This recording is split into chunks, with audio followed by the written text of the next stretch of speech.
अल्हम्दुलिल्लाहि रब्बिल आलमीन वस्सलातु वस्सलामु अला रसूलिहिल अमीन व अला आलिहि व अस्हाबिहि अजमईन इला यौमिद्दीन। क़ाल अल्लाहु तआला फ़िल क़ुरआनिल मजीद अऊज़ु बिल्लाहि मिनश शैतानिर रजीम अश-शम्सु वल क़मरु बिहुस्बान सदक़ल्लाहुल अज़ीम। ख़वातीन व हज़रात, चंद्रयान 3 और तस्ख़ीर कायनात पर इंशाअल्लाह मैं गुफ्तगू करूँगा। Chandrayaan 3 and exploration of the universe. 2 दिन कबल वो लम्हा हिंदुस्तान के तमाम शहरियों के लिए इंतहाई खुशी और मसर्रत का था जब हिंदुस्तान के साइंसदानों का बनाया हुआ चंद्रयान 3 चांद पर उतरा। हिंदुस्तानी साइंसदानों की निस्फ सदी से ज्यादा की मेहनत रंग लाई। ये बहुत बड़ा वाकया माना जाता है। गुज़िश्ता 70 सालों से खलाई सफर के तजर्बे किए जा रहे हैं। नासा ने इसमें लीड रोल प्ले किया। आज स्पेस में 240 से ज्यादा रोबोटिक एयरक्राफ्ट उसके मौजूद हैं। 24 साइंसदान स्पेस में काम कर रहे हैं। हिंदुस्तान भी 50 साल कबल ये काम शुरू किया और उसके बाद चांद पर अपनी मशीन भेजने में कामयाब हो गया। इस कामयाबी को लेकर पूरे हिंदुस्तान में जिस तरह से लोगों ने जश्न मनाया, उनमें 4 किस्म के लोग हैं। एक तो वो लोग हैं जिन्हें इस बात की खुशी है कि साइंस में हमारा मुल्क पीछे नहीं है। साइंसी तरक्की और खलाई सफर की जो सलाहियत हिंदुस्तान ने पाई है, वो उसे पूरे आलम में कटिंग एज अता करती है। दूसरे वो लोग हैं जिन्होंने इस मिशन की कामयाबी को शिर्क से और देवमालाई किस्सों से वाबस्ता किया। तीसरे लोग वो हैं जिन्होंने कहा कि यह खुदा की खुदाई में खलल है, ये इंसानी फितरत के खिलाफ है। इस्लाम इसे पसंद नहीं करता कि चांद पर कमंद डाले जाएं, चांद पर इंसान जाकर बसेरा करे। यह साइंस की नामाकबूलियत है। यह असल में इल्म और वाकिफियत की किल्लत के नतीजे में बाज मुसलमान ऐसे समझते हैं। और कुरान की तालीमात भी ये नहीं है कि इंसान कायनात को एक्सप्लोर न करे। कायनात के बारे में तो इस्लाम का तस्वुर यह है कि अल्लाह ताला की निशानियों में से बड़ी निशानी है कायनात का हर कुर्रा, सूरज, चांद, जमीन, सितारे, सैयारे, सब अल्लाह ताला की अजीम निशानियां हैं। आयात कहा कुरान ने इन्हें, अलम आइन लाम मीम, इसी से आलम बनता है। झंडा, निशान, तो साइंस ऑफ गॉड है। ये खुदा की निशानियों में से एक निशानी है।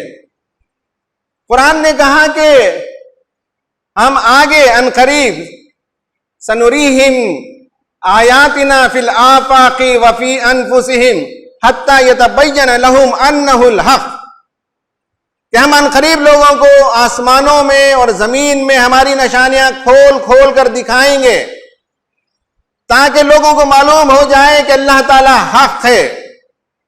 तो कायनात के एक्सप्लोरेशन को, कायनात की तस्खीर को कुरान कहता है कि ये हमने तुम्हारे लिए बनाया है। एक तो यह है कि इससे तुम हमारी निशानी पाओ, खुदा के वजूद की ये शहादत देती है कायनात। कायनात का जर्रा जर्रा गवाही देता है कि इसका पैदा करने वाला एक साने है, हकीम है, एक मुसव्विर है, एक डिजाइनर है। और दूसरी बात जो कुरान से हमें मालूम होती है वो ये कि अल्लाह ताला ने आसमानों और जमीन और उनमें जितनी चीजें ही वो सब हमारे लिए मुसख्खर कर दी है। अलम तरो अन्नल्लाह सख्खर लकुम मा फिस समावाति व मा फिल अर्द। कुरान कहता है कि क्या तुमने देखा नहीं, आसमानों में जो चीजें हैं और जमीन में जो चीजें हैं वो सब हमने तुम्हारे लिए मुसख्खर कर दिया है। We have made it subservient to you, we have made it useful to you. ये तर्जुमा लोगों ने लिखा है।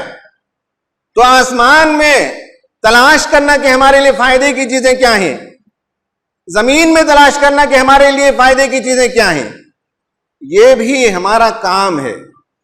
तो पहला ग्रुप वो है जिन्होंने साइंसी कुव्वत पर खुशी मनाई। दूसरे लोग वो हैं जिन्होंने इस कामयाबी के साथ शिर्क और अपने दियोमालाई किस्सों को जोड़ा। तीसरे बाद लोगों ने कम इल्मी की वजह से समझा कि ये इंसानी फितरत के खिलाफ है, ये इस्लामी तालीमात के खिलाफ है, नहीं। और चौथे वो लोग हैं जिन्होंने कौम परस्तों से ज्यादा कौम परस्ती का इजहार किया। ये चार कैटेगरी के लोग हैं जिनको आपने ऑब्जर्व किया होगा परसों जब हमारा चंद्रयान चांद के सरफेस पर उतरा। चंद्रयान को भेजने का मकसद क्या है, इसको समझेंगे तो हमारी नई नस्ल के लोगों के लिए बहुत से रिस्क के दरवाजे इसके अंदर खुले हैं, बहुत से पोटेंशियल इसके अंदर मौजूद हैं। आज से 25-50 साल के बाद बहुत सी राहें खुलने वाली हैं। नौजवान अगर इस पर गौर करें तो उनके लिए बहुत सी फायदे की चीजें हैं। नंबर एक ये है कि हिंदुस्तान उन चार ममालिक में से एक मुल्क है जिसने चांद के सरफेस पर सॉफ्ट लैंडिंग कराया। और हिंदुस्तान को यह एजाज भी हासिल है कि चांद का जो जुनूबी हिस्सा है, उसका जो निचला हिस्सा है, जो अंधेरा रहता है, उसमें स्पेस मिशन को उतारने का एजाज हिंदुस्तान को है। पहला मुल्क है। यह चांद का जो जुनूबी हिस्सा है, इसमें मालूम हो रहा है कि फ्रोजन वाटर मौजूद है। इसके इम्कानात पाए जाते हैं कि वहां पानी है, और अगर वहां पानी है तो फिर बहुत से इम्कानात वहां खुल जाते हैं। इंसान भी जाकर बच सकता है, पानी और बहुत से काम में लाया जा सकता है। पानी से ऑक्सीजन और हाइड्रोजन का इस्तेमाल करके फ्यूल बनाया जा सकता है। और आगे जब खलाई सफर इंसान करेगा, स्पेस का एक्सप्लोरेशन करेगा, तो चांद फ्यूलिंग स्टेशन साबित होगा। एयरक्राफ्ट वहां जाएंगे और फ्यूल करके आगे के सफर करेंगे। नंबर एक ये है। ये चूंकि चांद का जो जुनूबी हिस्सा है, इसका बड़ा हिस्सा, बड़े बड़े गड्ढे पाए जाते हैं, क्रेटर्स पाए जाते हैं, जिनमें लाखों करोड़ों साल से सूरज की शुआएं नहीं पहुंची। वो एक यकबस्ता इलाका है, यानी वो फ्रोजन इलाका है। इसलिए साइंसदान ये समझते हैं कि वहां जो कुछ मटेरियल मौजूद है, अगर वो फ्रोजन है, उस पर सूरज की शुआएं नहीं पड़ी हैं, तो उसकी प्रॉपर्टीज में चेंज नहीं आया होगा। और उसके नतीजे में सोलार सिस्टम के सिलसिले में नए मालूमात को इकट्ठा किया जा सकता है। इसलिए कि जो मटेरियल वहां प्रिजर्व्ड है वो फ्रोजन शक्ल में है। तीसरी चीज यह है कि वहां की जो जमीन है, वहां के जो तराई इलाके हैं, उसके मुताले से चांद कब बना और कैसे बना, यह इल्म भी हासिल किया जाएगा। जिसके पास इल्म होता है वो कुव्वत वाला होता है। हिंदुस्तान ये सब इल्म हासिल करेगा, ये डाटा जमा करेगा, ये उसका अपना डाटा होगा, दुनिया उससे ये डाटा खरीदेगी। ये तीसरी चीज है। चौथी चीज ये है कि रेडियो एस्ट्रोनॉमी यानी बहुत दूर दराज कायनात में जो सैयारे और सितारे पाए जाते हैं, उनकी रोशनी और उनके सिग्नल्स दुनिया तक आते हैं। लेकिन इस दुनिया में इतने सिग्नल्स पाए जाते हैं आज के जमाने में कि उन सिग्नल्स को कैच करना मुश्किल हो जाता है, खलल वाक़ हो जाती है। अगर चांद पे एक स्टेशन बना दिया जाए, रेडियो एस्ट्रोनॉमी जिसे कहते हैं, वहां अगर बड़े बड़े सैटेलाइट नस्ब कर दिए जाएं तो कायनात का मुताला करना आसान है। कायनात से दूर दूर से जो रोशनी आती है, जो शुआएं आती हैं, जो वेव्स आते हैं, उन सब को कैच करना, उनकी स्टडी करना चांद के सदन इलाके में ज्यादा आसान है। दुनिया में यह करना इसलिए मुश्किल है कि यहां खलल वाक़ होता है, यहां बहुत सी शुआएं ऑलरेडी मौजूद हैं। तो यह भी एक बहुत बड़ा काम है आगे चलकर। फिर उस सरफेस में मीथेन और यूरेनियम पाए जाने के इम्कानात हैं। इसलिए कहा जाता है कि इंसान वहां पहुंचेगा और आबादी बसा सकता है अगर इन गैसेस को वो कन्वर्ट कर सके। फिर उसके बाद ये जो लैंडर पहुंचा, फिर लैंडर से रोवर निकला और रोवर जाकर वहां मुताला करेगा। लैंडर चांद के सरफेस का मुताला करेगा, उसके टेम्परेचर का मुताला करेगा, उस सरफेस के कॉन्स्टिट्यूएंट मटेरियल का मुताला करेगा और रोवर जाकर वहां मादनियात क्या ही वो तलाश करेगा। कहा जाता है कि सोने की कानें हो सकती हैं, गोल्ड माइंस हो सकते हैं, यूरेनियम के माइंस हो सकते हैं और बहुत से रिच मटेरियल हो सकते हैं। इन सब का एक्सकवेशन करना आसान होगा, बहुत बड़ी इंडस्ट्री होगी ये। इससे हिंदुस्तान की माशी कुव्वत में एक नया बाब शुरू होगा और जब ये शुरू होगा तो इससे जुड़े हुए लाखों बिजनेस होंगे और हमारी नई नस्ल आज से इसकी तैयारी करेगी। तो मैं उनको बताता हूं कि वो दिन दूर नहीं, जैसे यहां से लैंडर जाकर चांद पर उतरा, चांद से यूरेनियम का माइनिंग करने के बाद, गोल्ड की माइनिंग करने के बाद वहां से मशीन आएगी और दुनिया में लैंडिंग करेगी। ये सब इम्कानात मौजूद हैं और जब वो आएगा तो उससे जुड़े हुए लाखों बिजनेस हो सकते हैं।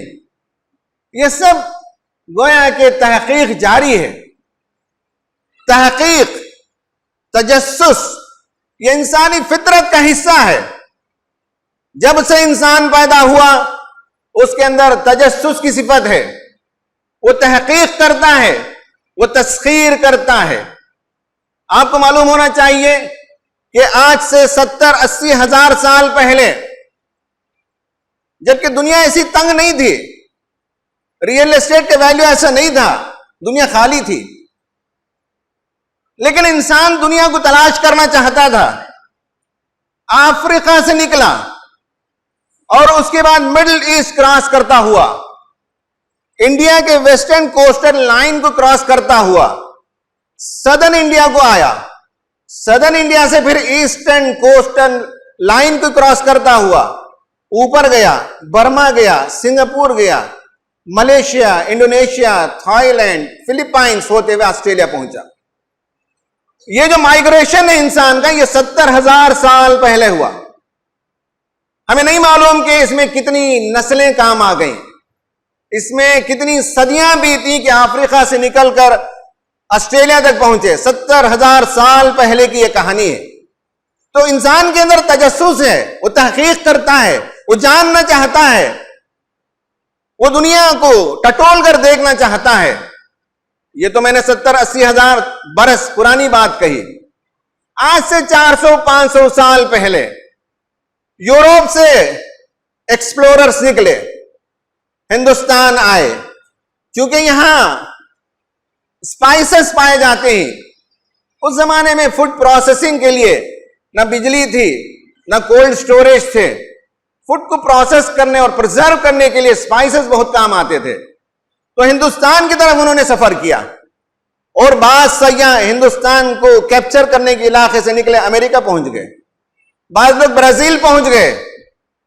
कहने का मतलब है कि इंसान का मिजाज है कि वो तहकीक करता है, वो जुस्तजू करता है, वो तस्खीर करता है, वो एक्सप्लोर करता है।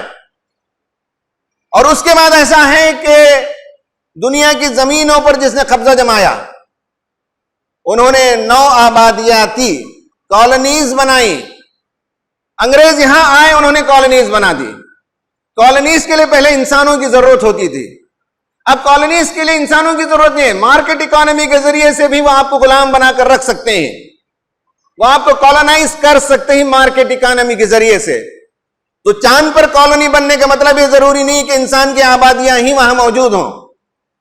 वहां हजारों रोबोट्स भेज दिए जाएं और उनकी इंडस्ट्री कायम हो जाए, और रोबोट जो है बहुत सा काम करके, मिनरल्स खुदाई करके और बहुत सी चीजें वहां से भेजते रहें, तो ये भी कॉलोनाइजेशन ही कहा जाएगा, ये भी नौ आबादियाती ही है। तो अंग्रेज उस जमाने में दुनिया भर में गए, उन्होंने दुनिया को कैप्चर किया। जिसका जमीन पर कब्जा होता है, जिसका समंदर पर कब्जा होता है, वो सुपर पावर होता है। 1000 बरस तक मुसलमान थे जिनका जमीन पर भी कब्जा था, समंदरों पर भी कब्जा था। उसके बाद अंग्रेज कब्जा कर लिए, जमीन पर भी उनका कब्जा, पानी पर भी उनका कब्जा हो गया, तो आसमान पर उन्होंने कब्जा करना शुरू किया। यह फितरी बात है, तजस्सुस उसकी फितरत में है, तहकीक उसकी फितरत में है, एक्सप्लोर करना उसकी फितरत में है। जब जमीन को उसने टटोल लिया, समंदर को उसने खंगाल लिया, यहां के मादनियात और खजानों को उसने दरियाफ्त कर लिया, तो अब उसका जी चाहता है कि आगे जाकर कायनात में दीगर इलाकों में जो चीजें मौजूद हैं उसकी तहकीक करे, उसकी जुस्तजू में लगे, वहां से खजाने दरियाफ्त करे। चांद पर तो अभी हिंदुस्तान पहुंचा, आगे सूरज का मिशन भी पेश नजर है हिंदुस्तान का, और 1.5 मिलियन किलोमीटर दूर रहकर सूरज के सरफेस का मुताला होगा। नासा मार्स पर इंसानों को उतारने की कोशिश में लगा हुआ है। नासा का एक मिशन ऐसा है, वॉयेजर, जो 1980 के दहाई में भेजा, और वो पूरा सोलर सिस्टम क्रॉस करते हुए इंटरस्टेलर स्पेस में दाखिल हो गया। बहुत वसीए और इस कायनात, उसका छोटा सा हिस्सा है सोलर सिस्टम। और ये वॉयेजर को कितने साल, 20-30 साल लग गए सोलर सिस्टम को क्रॉस करने के लिए। इनसे मालूम होता है कि अल्लाह ताला की अजमत क्या है, उसकी कुदरत क्या है, उसका पावर क्या है। उसकी कायनात से इंसान भाग कर नहीं जा सकता। वो जमीन छोड़कर चांद में चले जाए तब भी खुदा की कायनात में है, चांद छोड़कर वो स्पेस में चले जाए तब भी खुदा की कुदरत में है, वो निजाम शमसी को छोड़कर बाहर चले जाए तब भी खुदा की ममलिकत के अंदर वो मौजूद है। तो इन सब चीजों को हमें कुरानी नुक्ते नजर से देखने की जरूरत है।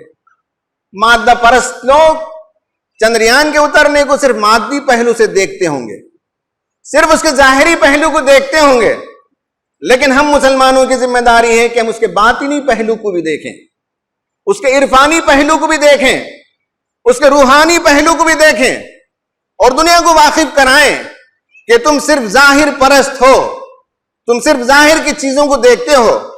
जिस खुदा ने चांद को बनाया हो, जिस खुदा ने सूरज को बनाया, और जिस खुदा ने इस पूरी कायनात को बनाया, और उसमें बेशुमार राज उसने रखे, और तुम्हें इतनी सलाहियत दी कि तुम उस राज को तलाश कर सको, टटोल सको, उस खुदाए वाहिद और उस खुदाए बुजुर्ग बरतर के अलावा किसी के लिए इबादत लायक नहीं है। यह वो पैगाम है जो हमें दुनिया के सामने देना चाहिए। अल्लाह ताला से दुआ है कि अल्लाह ताला हमें इन बातों को समझने की तौफीक अता फरमाए, हमारी नई नस्ल को बिलखुसूस साइंटिफिक टेम्परामेंट अता करे, ताकि वो कुरान की रोशनी में साइंस का भी मुताला कर सके, कायनात का भी मुताला कर सके, और आगे दुनिया को वो सरफराज कर सके। अल्लाह ताला हमारी नुसरत फरमाए। आमीन व आखिर दावाना अनिल हम्दुलिल्लाहि रब्बिल आलमीन। अक़ूलु क़ौली हाज़ा अस्तग़फ़िरुल्लाह ली व लकुम अजमईन।